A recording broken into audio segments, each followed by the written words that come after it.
Olá, mais uma vez aqui estamos com o nosso programa Alinhando os Ponteiros. Isto mesmo, na presença do nosso Deus, para estudarmos juntos a sua palavra, tomarmos as Escrituras, abrindo neste livro histórico do Novo Testamento, no livro de Atos dos Apóstolos. Estamos seguindo ali, versículo por versículo, vendo a história da igreja. Na história da igreja, vemos os primeiros homens de Deus ali, os apóstolos, vemos Pedro e depois Paulo. Paulo em suas viagens missionárias e depois da sua última viagem, quando ele vem até Jerusalém, Paulo foi preso. E Paulo está sendo julgado. No programa de hoje, vamos ver sobre Paulo e o Sinédrio em Jerusalém. O que é o Sinédrio? Quem compõe o Sinédrio? Para que serve o Sinédrio em Jerusalém? E o que vai acontecer com Paulo diante do Sinédrio? Vamos ver? Porque esta é a história da igreja, esta é a nossa história. A sua história, a minha história como cristãos. Estamos vendo perseguição, mas estamos vendo a grande vitória do Rei dos Reis, do Senhor dos Senhores, de Cristo Jesus. Deixe o seu coração aberto para Deus lhe falar. Senhor, fala conosco, hoje, agora. Deixe o Espírito Santo falar com você. O programa Alinhando os Ponteiros já começou.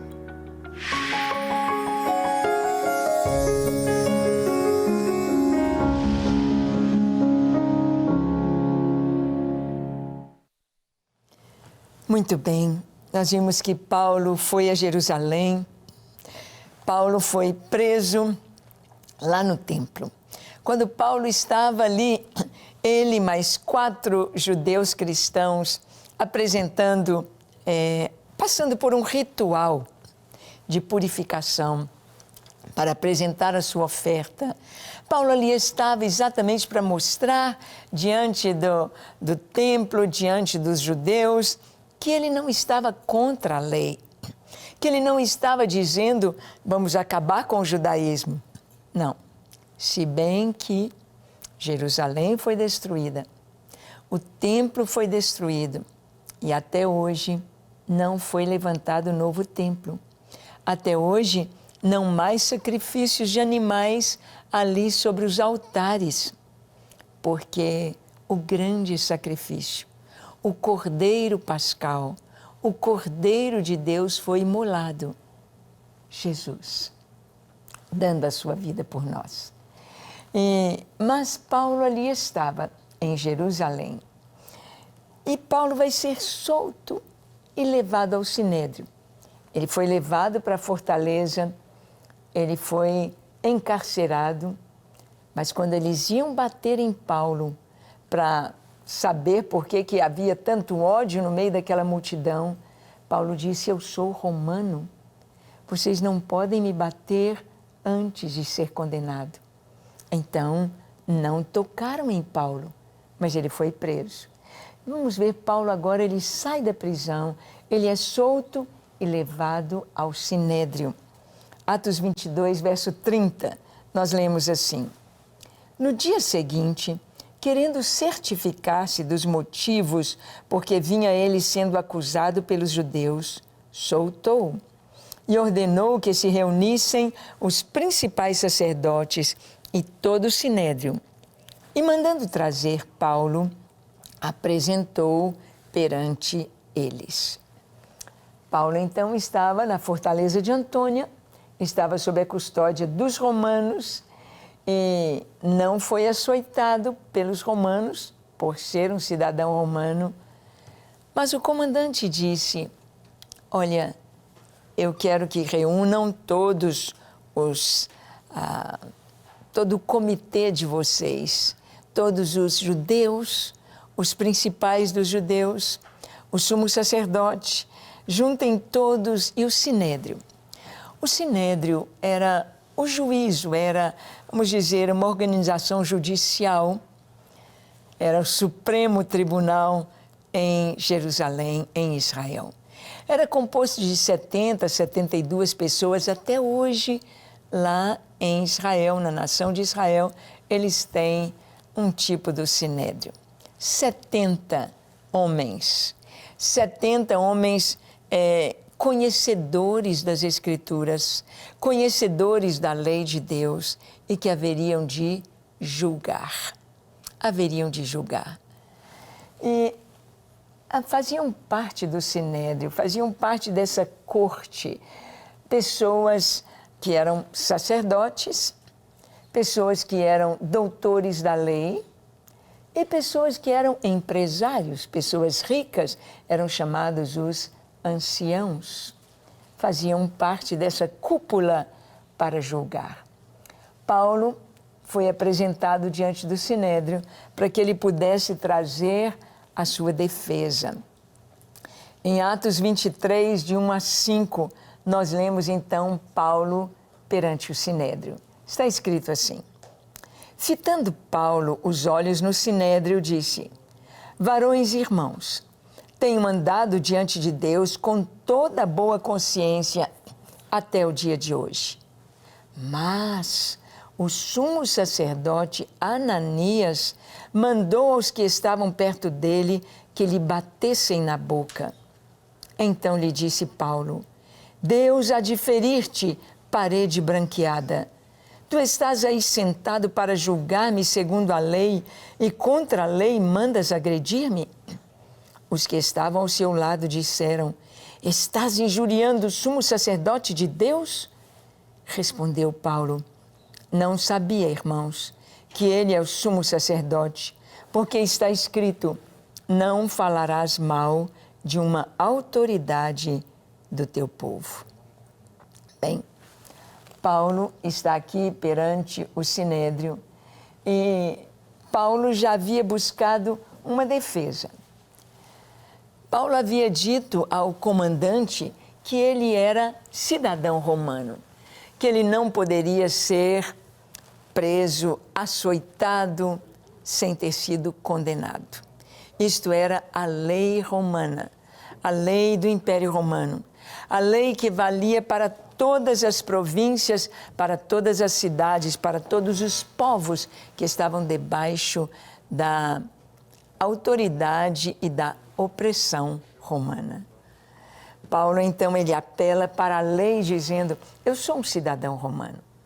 E agora Paulo está ciente de que eles vão cumprir a lei, de que eles sabem a lei, e Paulo foi levado perante o sinédrio para ser julgado. Então, como cidadão romano, ele podia apresentar sua defesa.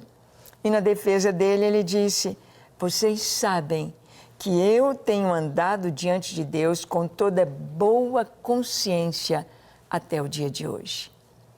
Paulo era um cidadão irrepreensível. Paulo tinha sua ficha limpa diante de Deus, diante dos homens, diante dos romanos, diante da sua nação, como cidadão, como pessoa. E assim deve ser o cristão, ter a sua ficha limpa. O cristão é aquele que não quer saber de corrupção, de sujeira, de imoralidade, de abominações. Não, o cristão busca a paz e se empenha por procurá-la. O cristão é aquele que tem uma vida íntegra, uma vida reta. É aquele que tem boas palavras nos seus lábios, é aquele que tem uma boa conduta, é aquele que tem uma vida familiar exemplar. Assim é o cristão. Paulo disse: vocês sabem que eu tenho vivido de uma maneira irrepreensível, com toda boa consciência. Só que quando ele disse isso, o sumo sacerdote mandou a quem estava perto dele, não sabemos se é um soldado, mas quem estava perto, bater na boca de Paulo. Imagina o susto de Paulo, imagina a dor de Paulo.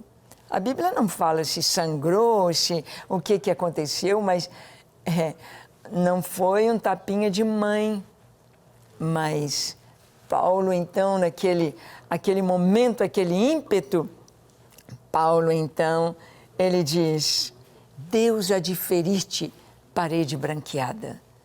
Ele diz para quem mandou bater em sua boca, e era o sumo sacerdote.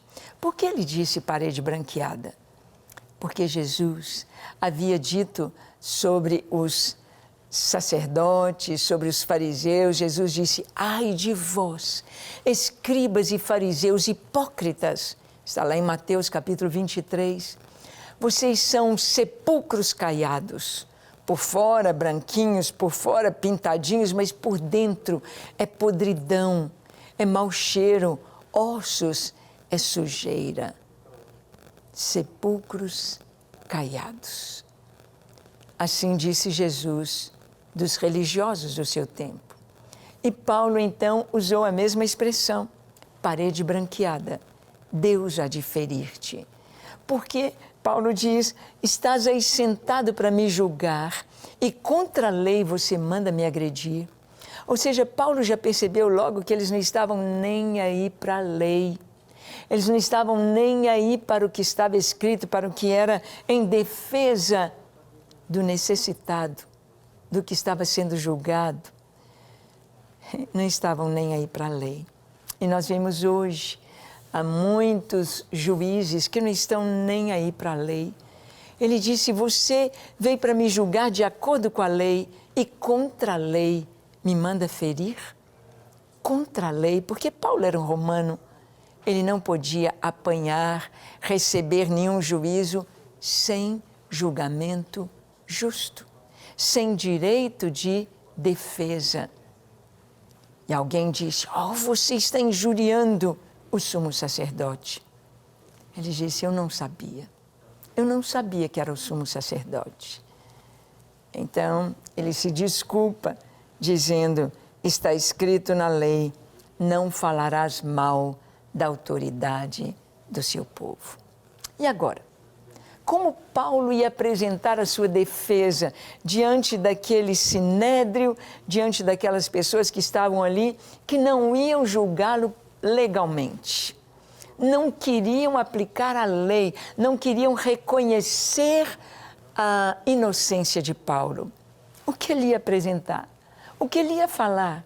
Ele já tinha dado o seu testemunho lá no templo e eles tiveram ódio quando Paulo contava do seu encontro com Jesus. Como Paulo ia apresentar sua defesa? O que ele tinha de argumento para falar àqueles homens ali, sacerdotes, doutores da lei e os grandes empresários, os grandes ricos de Jerusalém? Então, Paulo traz uma palavra em que o sinédrio se divide.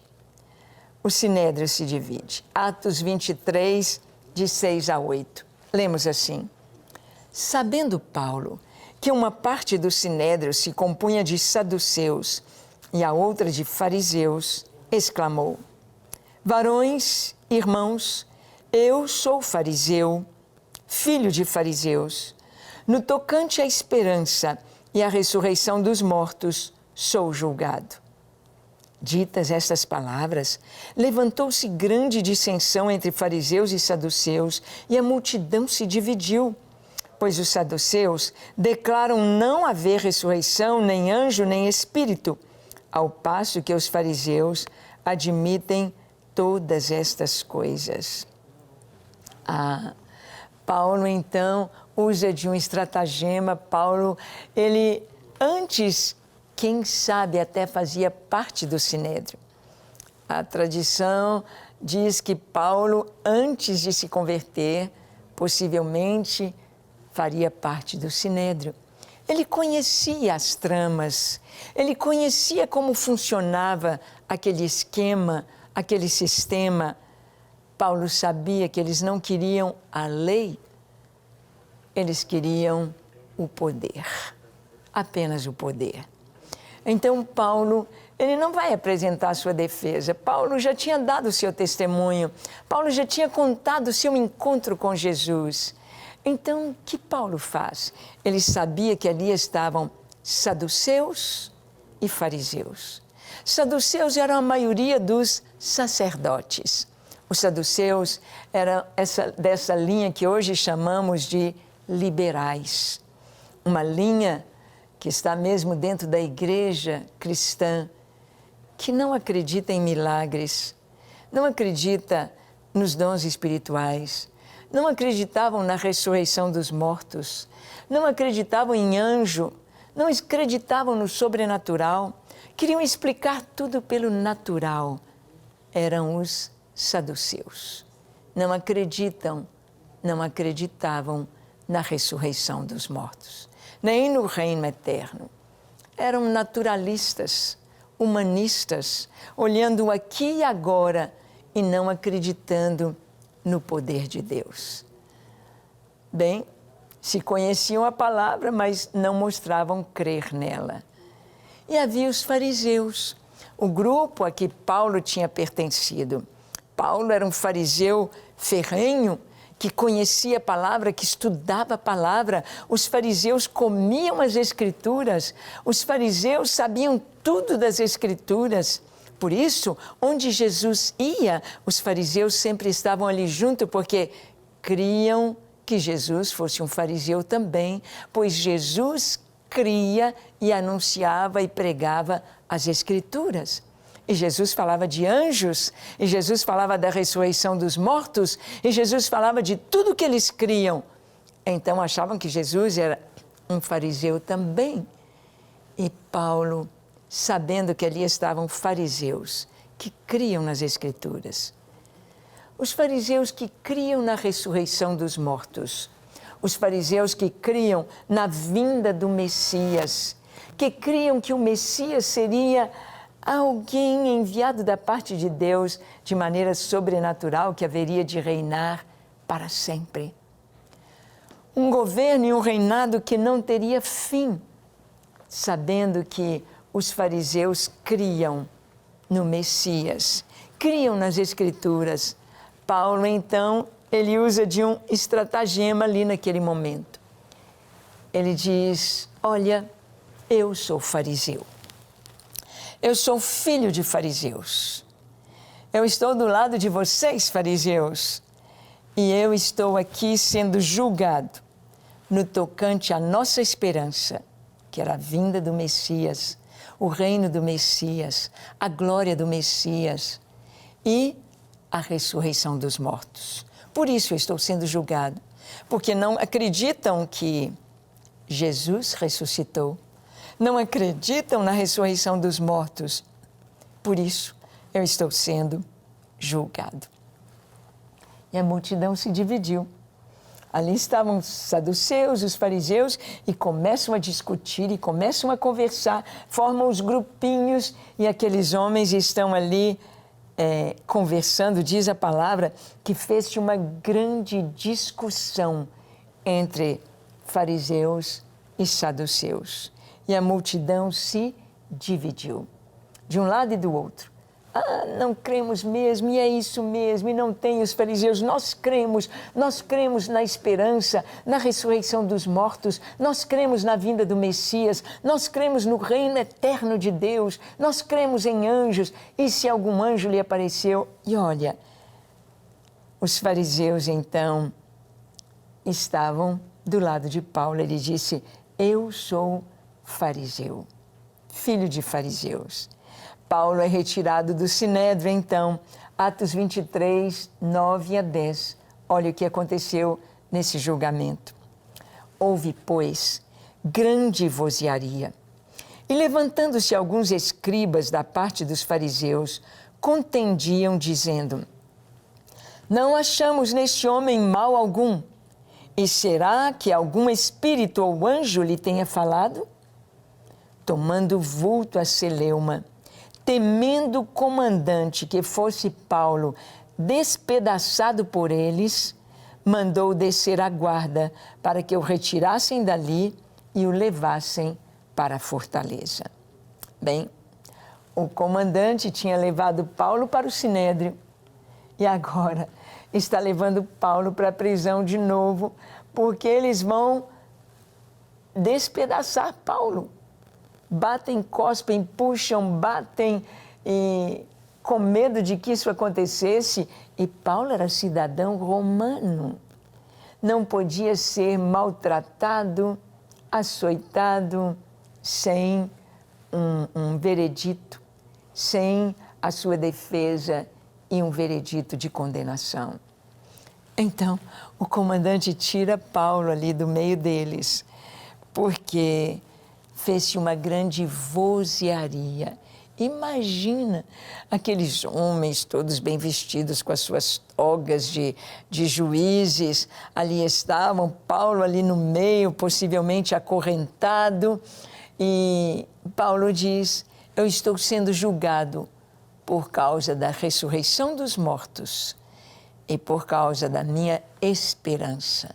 Eu creio, como fariseu, creio na ressurreição, creio no reino de Deus, creio na eternidade, eu creio em anjos, eu creio no sobrenatural. A turma se divide e então bagunça de novo. E a bagunça vem em cima de Paulo e o comandante o tira dali.